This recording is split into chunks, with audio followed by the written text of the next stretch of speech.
بسم اللہ الرحمن الرحیم۔ بھائی نے سوال پوچھا ہے کہ پچھلے سال اور اس سال کچھ ویڈیوز دیکھنے کو ملی ہیں۔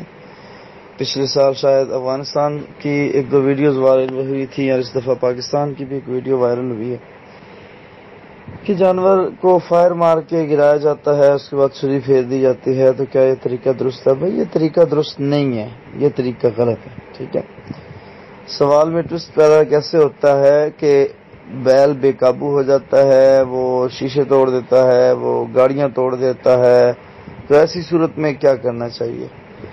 صورتحال یہ ہے کہ قربانی کے جانور کی نمود و نمائش کا کوئی تصور ہی نہیں ہے۔ آپ کس لیے جانور کو لے کے باہر روڈوں پہ پھرتے ہیں؟ خواتین ہیں، بچے ہیں، لوگ اپنی سواریوں پہ آئے ہوئے ہیں، کھچا کھچ بازار بھرے ہوئے ہیں، لوگ پریشانی کے عالم میں ہیں، کوئی بیچارہ مزدوری کمانے کے لیے آیا ہوا ہے، کوئی خریداری کرنے کے لیے آیا ہوا ہے، ہر بندہ شوگر کا مریض ہے، بی پی کا مریض ہے، لوگوں سے چلا نہیں جاتا، بھاگنا کس نے؟ اور آپ بیچ میں جو ہے وہ ویڑا لے کے گھوم رہے ہیں۔ اور بھائی سمجھ نہیں آ رہی کہ ویڑا جانور ہے کہ تم جانور ہو کہ تم نے رسی پکڑی ہوئی ہے اور اس کو مین بازاروں میں لے کے پھرتے۔ میں نے راولپنڈی اسلام آباد کی مین شاہراہوں پہ لوگوں کو دیکھا ہے کہ جانور کو لے کے جو ہے وہ مین شاہراہوں پہ پھر رہے ہوتے ہیں۔ دیکھیں یہ ظلم در ظلم۔ پہلی تو بات یہ ہے کہ آپ جانور کو لے کے آتے ہیں تو اس کو ایسے طریقے آپ استعمال کرتے ہیں نہلانے کے لیے، مختلف قسم کے سرف ہیں، شیمپو ہیں، وہ لگا رہے ہیں، سپرے اس کے اوپر چھڑک رہے ہیں، تو بیل ویسے بیچارے کا دل دہل جاتا ہے کہ یہ لگتا ہے کوئی ناڑی بندے کے ٹاپ میں چڑھ گیا ہوں کہ جو میرے ساتھ یہ عالم بنا رہا ہے، کیفیت بنا رہا ہے۔ پھر آپ اس کو لے کے کبھی ادھر جا رہے ہیں، کبھی آپ کے بچوں نے پکڑا ہوا ہے، 60-70 لوگ آپ کے دائیں بائیں ہیں، آپ ایک بندے کو ملنے جاتے ہیں، ساتھ ویڑ لے کے جا رہے ہیں، اس کو وہاں پہ کھڑا کر کے اور جی ایسا السلام علیکم السلام علیکم، میں دیکھو آپ کو دکھانے کے لیے یہ غلط ہے نا۔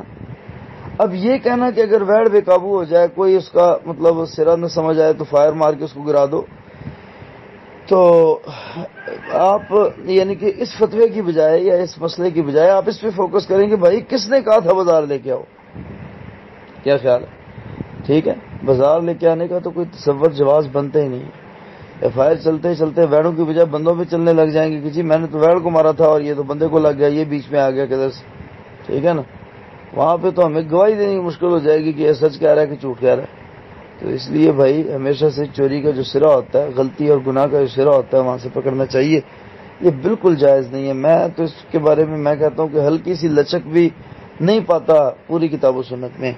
اور یہ بہت نبی صلی اللہ علیہ وسلم نے فرمایا میں جا رہا ہوں دنیا سے اور مجھے میرے جانے کے بعد سب سے انی اخوف ما اخاف من امتی، اپنی امت کے بارے میں سب سے زیادہ ڈر جو میرے دل میں رہے گا وہ رہے گا الشرک الاصغر، شرک اصغر۔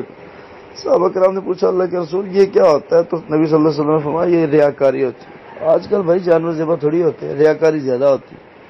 ٹھیک ہے نا، اس عید میں مجھے کتنے ہی ایسے لوگ ملے کہ جنہوں نے کہا جی رات جو ہے وہ پڑ گئی ہمیں، مجھے فون آئے، ٹھیک ہے میں مسجد میں تھا، مجھے فون آتے رات ہو گئی ہے لیکن گھر میں ذبح جو ہے وہ لوگوں کو ذبح شدہ گوشت نہیں ابھی تک پہنچا، کسی نے جی ایک یعنی کہ تھوڑا سا حصہ جو ہوتا ہے کلو 2 کلو والا وہ بھی بھیجنا گوارا نہیں کیا۔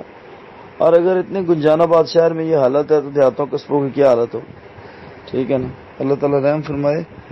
واقعی بہت ساری اصلاحات کی ضرورت ہے اور اس کا مین پیج ہے مسجد۔ تو مسجد کے ملا جو ہیں، ائمہ اور خطبہ جو ہیں، اگر وہ آپس میں فرقہ واریت پہ لڑنا جھگڑنا چھوڑ دیں، اگر وہ اولیاء کی باتیں سنانے کے علاوہ اپنے بزرگوں اور مولویوں اور مرشدوں کی باتیں سنانے کے علاوہ تربیت پہ فوکس کریں تو میرے خیال ہمارے ملکوں کے حالات بہتر ہو سکتے ہیں۔ دعاؤں کی درخواست ہے، بارک اللہ فیک۔